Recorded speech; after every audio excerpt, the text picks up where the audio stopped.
an unusual way to begin a fairy tale. The story is about the loneliness of people who are born different. This story is an unconventional but beautiful love story. It's also a story that begins and ends in total submersion. Water, we know, is a symbol of the vastness of the unconscious, which Jung saw as the house of potential future development. As Jung said, like the sea itself, the unconscious yields an endless and self-replenishing abundance of living creatures, a wealth beyond our fathoming. Is this good? The Shape of Water begins first when we see the sleeping Eliza Esposito mysteriously floating above her bed in her flooded bedroom. She is immersed in water. The water will embody the flow of her life, the goal, and the direction of her psyche. We are invited to join her in the realm of her unconscious, which will carry her to a newly awakened and powerful female voice. In fact, Eliza, in the words of Maureen Murdoch, will leave the purely feminine behind, then rediscover it through a new integration of the masculine and the feminine. The Shape of Water is a meaningful story with deep psychological themes. The archetypal shadow, those traits we dislike or would rather ignore. It speaks of the demonizing of the other, the loneliness of those born different, what it's like to find ourselves reflected in another, and the redemptive power of love. Eliza was found abandoned by the side of a river. She has wounds on her neck, and although she can hear, she is mute and communicates through sign language. She is a princess without a voice, and as a woman, she requires a journey of wandering before she can recognize her own identity and power. The story takes place in Baltimore in 1962. This is during the Cold War, which you'll remember was a competition between the United States and the Soviet Union over the emergence of nuclear weapons and the fear of communism in the US. Eliza works as a cleaning lady at a secret government laboratory.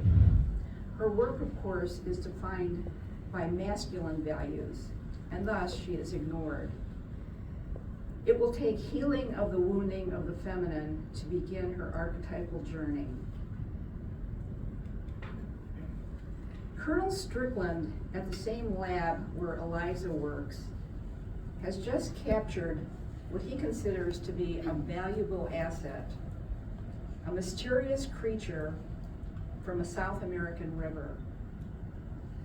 Strickland electrocutes and beats the creature. Strickland is a powerful, ambitious, and cruel man, critical of everyone who isn't like him. He needs the creature to give the Americans an edge against the Soviets. His plan is to send the creature into space before the Russians can do the same.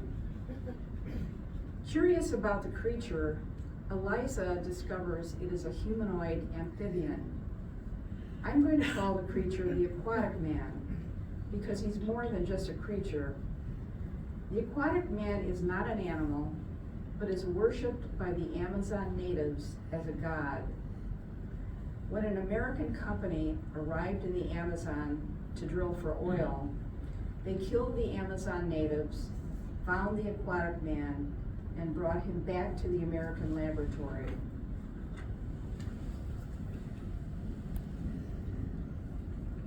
Eliza wants to free the aquatic man. He seems lonely. She secretly begins visiting the aquatic man, who is jailed in a water tank at the lab, and the two form a close bond. She gives him eggs to eat and plays music for him. She asks herself, what am I? I move and make no sound, like him. Something brought me to him. He looks as though he doesn't know what I lack. He sees me and is happy every day. I can save him or let him die. Society is cruel and cold to people who are different. They are denied dignity. I will save him. If I do nothing, then I am nothing. Eliza is now ready to reclaim the power and spirit of the sacred feminine. Eliza and the aquatic man are two misfits born into a world to be misunderstood. But they are able to embrace their own tenderness and vulnerability through being one with each other. Eliza is now aware of the feminine and masculine aspects of her nature and is ready to be a sacred warrior. As Jung once remarked, the meeting of two personalities is like the contact of chemical substances. If there is any reaction, they are both transformed. And Eliza is transformed. She is now ready to wear the mantle of empowerment. The aquatic man communicates through gestures and postures. His tormentor, Colonel Strickland, who brought him back from the Amazon, projects upon the aquatic man all he regrets about himself, his sadism, his amorality, and his rage.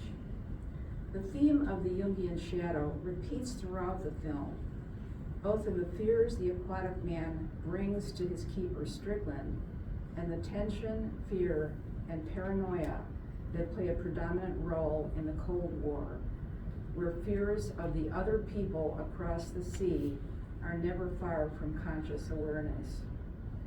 So Eliza's journey is about to begin, and although it is a dangerous journey, she now has the courage, strength, and independence to meet its challenges. When Eliza overhears plans to kill the aquatic man, she feels she must liberate him. She plans to release him into a nearby canal that will allow access to the ocean. Sadly, the aquatic man's health begins to deteriorate. When Colonel Strickland learns that Eliza has the aquatic man in a tub at her home, he ransacks her apartment until he finds a note revealing where she will release him into the canal. At the canal, Strickland shoots both the aquatic man and Eliza. The aquatic man quickly applies his healing abilities to himself and kills Strickland as Eliza looks away from the human world. Before Strickland dies, he says to the aquatic man, "You really are a god." The aquatic man takes Eliza and jumps in the canal where he heals her. The underwater scene is beautiful. When he applies his healing ability underwater to the scars on Eliza's neck, the scars turn into gills, allowing her to breathe. She jolts back to life, and the two embrace and kiss, and we see them swimming away together into the formless, calm, and unconscious nature of water. So that ends the film, but I think the point of The Shape of Water is to remind us that everyone is beautiful, and it's those we cruelly consider maimed and strange and frightening who will inherit the earth. And the film also ends with a poem. Unable to perceive the shape of you, I find you all around me. Your presence fills my eyes with your love. It humbles my heart, for you are everywhere. So in closing, I want to mention two other characters that are significant in the film. There's Zelda, an African-American woman, and Giles, a gay man, and they represent outcasts and objects of derision. But they are also trickster figures who conspire to help Eliza in her love affair with the aquatic man. The end.